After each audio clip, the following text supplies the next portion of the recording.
Listen, Bini, have your eyes on that dude, huh? Like, something fishy is going on.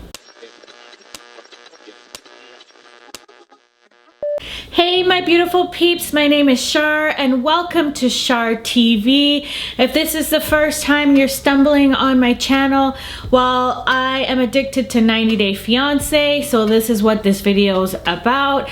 And if you subscribe to my channel, well then you already know what this video is gonna be about. Listen, this episode of 90 Day Fiancé, I'm just gonna get right into it. This is the second episode for the season. And again, I was just sitting there watching it like,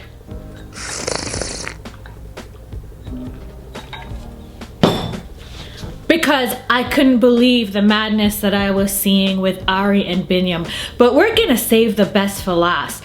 So let's go ahead and talk about Corey and Evelin. They weren't too exciting this episode, to be quite honest with you.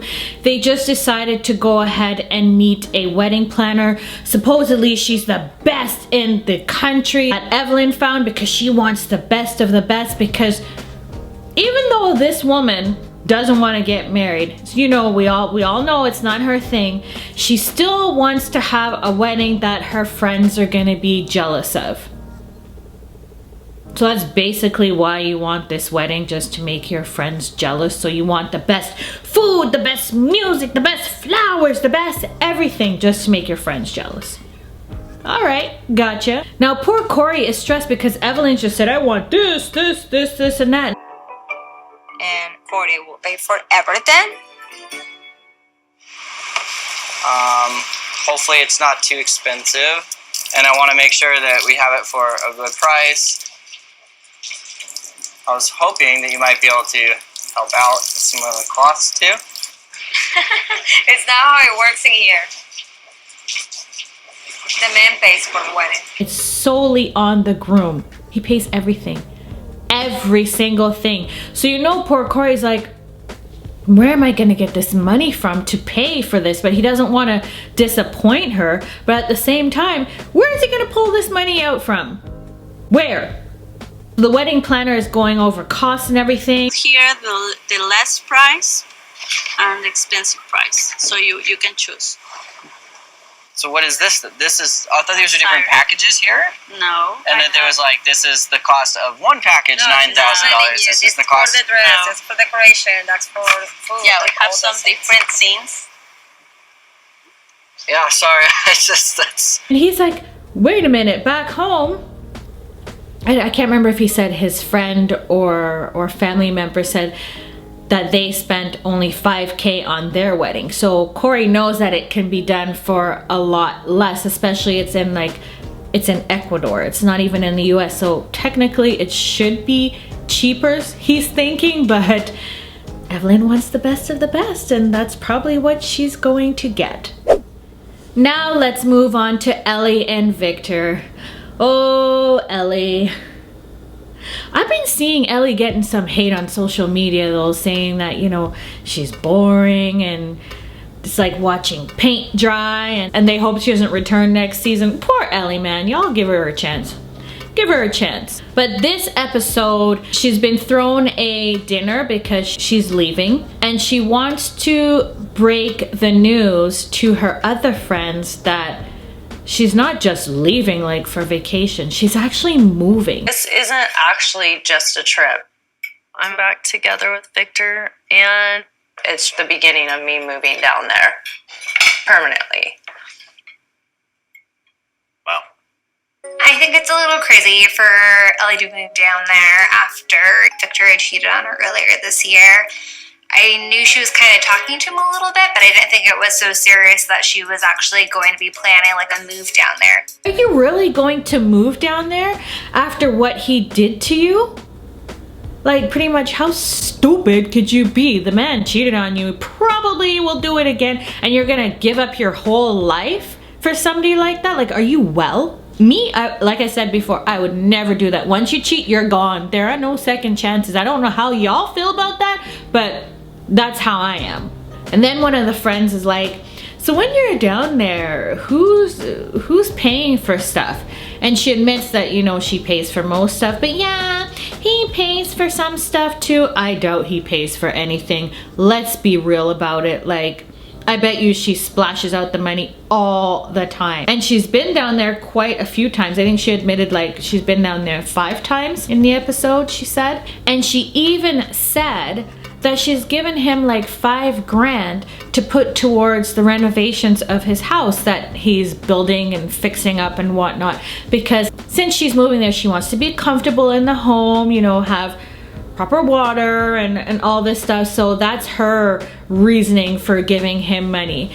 And she's like, well, it's not that much. Well, to somebody there, that's quite a chunk of money, you know? Then one of the friends was like, have you ever thought about doing a background check on him? And she's like, not really, no. And they're like, yeah, maybe you should, just to see if he's hiding anything else, you know, before you kind of give up your life and go down there where you know nobody, you have nothing. Again, for a man that cheated, you might want to dig around and see if there's anything else that you don't know of.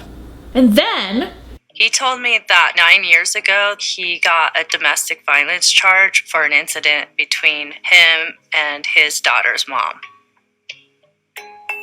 I admit that when he first told me about it, I was completely freaked out. But then he explained to me that he walked in on his ex-girlfriend and another guy in bed together. Seriously? And you're not kind of scared that he might spaz out on you at some point? You don't know this man really well at the end of the day. Let's be real. Just because you're taking trips to visit someone for a few days here and there, you don't truly get to know the person at all, because you're in that frame of mind. You're excited, things are new, you're having fun, you're on vacation, just in the sun. Like, how much are you really gonna get to know about this person? But she felt comfortable in proceeding with the relationship because the ex told her, well, you know, we've settled our differences, things are good, he is a good person after all. So that was good enough for Ellie to continue the relationship. After dinner, after having a dream about Victor cheating on her with the ex and having a baby, she needs some reassurance, more reassurance from Victor, because it kind of brought up old feelings about when he cheated and stuff, and she wasn't feeling good about it. So they had a discussion. He's like, oh, don't worry, it's fine. She's not even on the island anymore. You have nothing to worry about. People make mistakes, you know, being all charming and how some people are, you know, they just wiggle their way back. She felt better after hearing reassurance from him. Now on to one of my favorite couples, Jenny and Sumit. I don't know what it is about them. I guess because they're entertaining, but I really like them. We all know poor Jenny was very, very upset because Sumit, he won't marry her, and her tourist visa was closed. She was screaming. You, Sumit. Never listening to you again.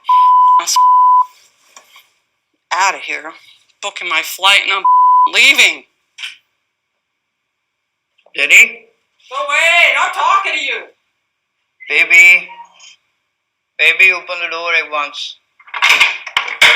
No, I don't want to listen. No, I'm not listening to you anymore. I don't want to hear nothing. A few days later, she cooled down a little bit and said, hey, let me try and apply for the tourist visa again. This time, it went through. Wow, so of course she was super happy. It must have been like a glitch in the system or a clerical error or something, but it went through.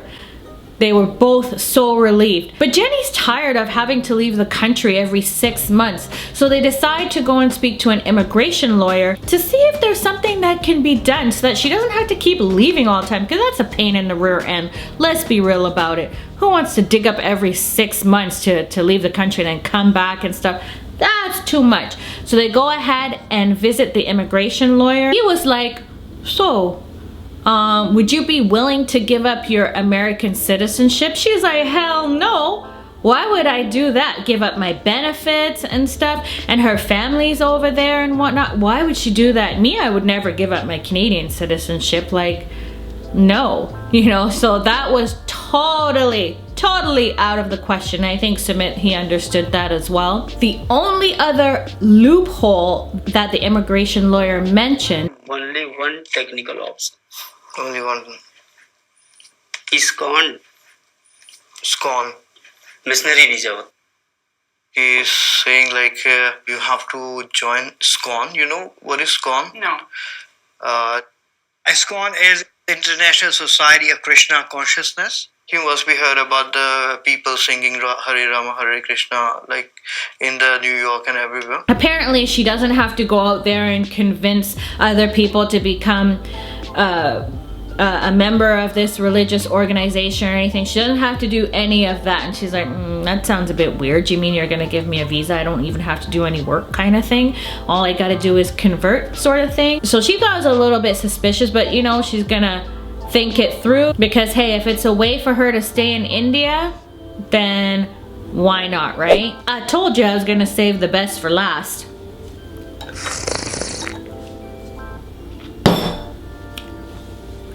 Ari and Biniyam. The whole time I was just shaking my head like, is she for real? This girl is putting on a shorter dress, makeup, which she always wears, which she wears makeup, heels. She's going to the nail salon because she's like, oh, 2 of my nails broke. She's getting all prettified for this man. You never wear like short, like a dress. You wear shorts. You always want me to wear a short dress. I look cute. It's not too much. Let's wear it. No, I look cute. You don't have like something like cover like. It's okay. I don't have boobs. You should be doing that for your man or yourself, not your ex. Who cares what you look like? You know what I mean? I'm telling you, this whole thing is weird to me. What do you guys think? Do you think that's weird? Then they get to the nail salon and Bini's like, wait, what happened to your ring? It's missing. She's like, oh, well, you know, sometimes I forget. I don't always put it on, especially if I'm coming to the nail salon and, you know, making up all these excuses. And Bini's like, it's funny that you forgot to wear your ring on the day that your ex is coming in. Very, very strange because they have to go pick him up from the hotel where he was quarantining. So he's like, yeah, that's a little weird. And he goes, you know what? I'm gonna go home and get it. So he went home to get the ring, found it in the shower where she had left it and gave it to her. And she's like, see, I told you it was an accident. It wasn't done on purpose because look where you found it. It was in the shower. Yeah, okay, another excuse. Poor Bini thinks that she's sort of like ashamed of him, or maybe the ring looks cheap. That's why she didn't want to wear it in front of the ex. I felt really bad for Bini. He's been so understanding and he's super uncomfortable with the whole situation. Like anybody with some normal sense would be. I wouldn't be comfortable with it at all. If my man wanted his ex to come visit, hell no, what for? You're an ex for a reason. So at the hotel, they greet and everything.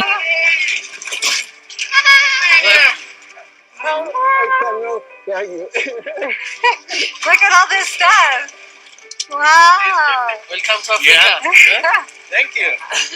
Hey, go ahead. When I see Leandro, absolutely I'm not happy. But Ari, she's so excited. She's running. She's hi, I'm like something just blah blah. Just. And Bini was like, you know what? I still want to have a man-to-man conversation and find out what his intentions are with my lady, as he should. Because it's funny, the ex said he's always gonna be in Ari's life. They're always gonna be in each other's life. So listen, Bini, have your eyes on that dude, huh? Like something fishy is going on. They get back to the house. And this is your uncle. Hello. You could have had a baby like this, but you didn't. You missed out. I don't know. I like you for a moment. We'll see. You got to gain my confidence. What kind of a comment is that? Bruh. Who says that? Seriously? Bini asked the question, so you guys seem to have a good friendship or relationship. Why did you guys break up?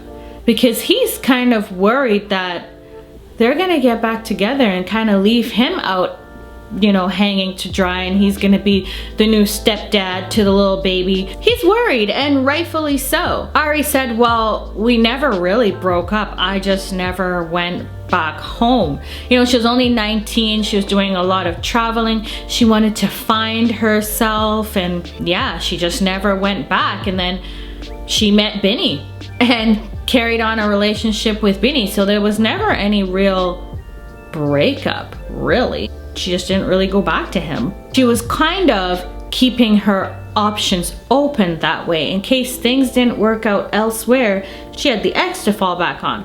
So she starts crying. She feels like such a terrible person, which is terrible because who does that? Actually, people do that, and it's very wrong. It's very wrong. Like, listen, cut your ties and that's it. You know, you don't keep that person there just in case things don't work out over here. That's messed up. Leandro was nice enough to bring gifts for, well, a lot of them for Ari because she had ordered some stuff. A lot of gifts for Ari and for Bini as well. He bought some things. But one of the gifts for Ari was... Okay, about brass. I got you 2. I couldn't get the brand that you wanted. But they are about the same thing, I don't know. You make your judgment. If you don't like them, it's fine. I can get the good ones next time. Awesome.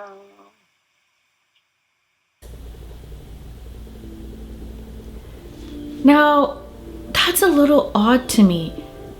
You're gonna buy a bra for your ex? Again,